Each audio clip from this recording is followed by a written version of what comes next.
Hey everybody, James the D Guy here, and today I'm going to do a video response for a friend who requested it. He's asking about his P29 pistons in a D16A6 block. What kind of problems he'll run into and clearance and stuff like that. I currently don't have an A6 block, but I'm going to use this motor I have here pretty much as a reference and kind of show you what I'm talking about. So on this motor, it's a Z6 head with a D15 block, and I'm going to show you what on the D15 block and the Z6 head I'm talking about with the A6 and the Y8 head, which he was going to be running. So let me show you real quick.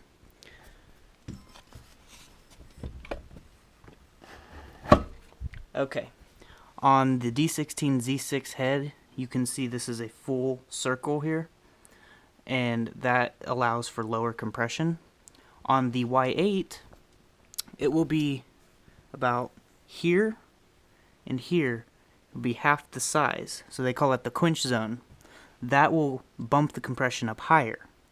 And with the P29 pistons already being pretty high compression pistons, you're looking at probably with a 3-layer steel head gasket around a 13 and a half to 1 compression, which is really ridiculous, especially on OEM cast P29 pistons. So what I would recommend is if you're going to do this high compression build, you should run a Z6 head. But if you aren't and that's all you have, use what you have. I understand.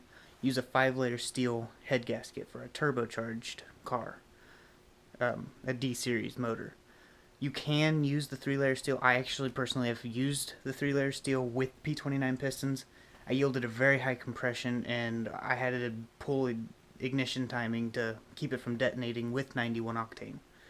So what I would do if I were you, I'd get a 5-layer steel head gasket. Don't mill the head. If you don't have to, don't. And I would get it bored over to the biggest size possible, which I think is a 76 millimeter on stock sleeves. Get it bored over to that with the P29 pistons and run it that way, because it'll lower the compression just a little bit and you won't have detonation issues.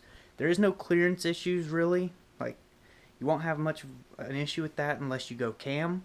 And once you cam, you're going to have to clay the pistons to see exactly how much, with VTEC engaged, see how much you are going to be smashing or how much clearance you'll have in between those.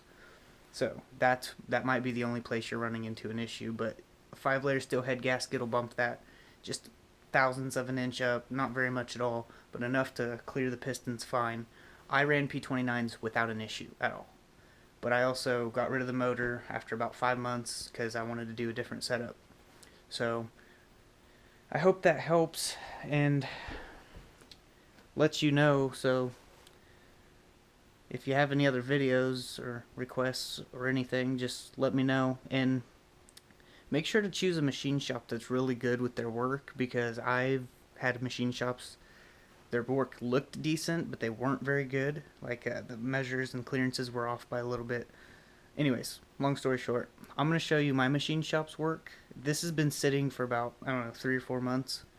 And it was out in the garage, but I took it inside. Didn't have enough room out there, plus it was in really clean condition. So here's the cylinder walls.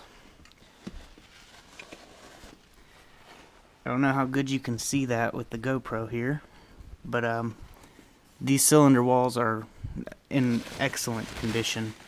This is with it been sitting for a long time, and yeah.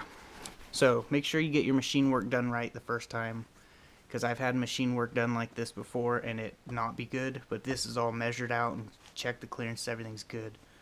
Just remember to make sure you have enough clearance in between your head and your block by getting that thicker head gasket, but don't use the composite. Use the metal, the MLS gasket, the multi-layer steel. You can find the 5-layer steel. I think they're $100 on eBay or something like that. I can't quite remember, but I have one on my hatch right now, and I have no problems. Actually, my compression's around 8 to 5 to 1. So, well, I hope this video's helped you, and if you need any other help, just let me know. You can message me, but most of the time I'd rather just do video responses. They seem to be a little easier for me. I hate typing, that good stuff. But yep, just let me know any questions or concerns you have, and I'll try to tell you all I know. And if I don't know, I'll figure it out. I'll learn it, and I'll let you know. All right, thanks for watching.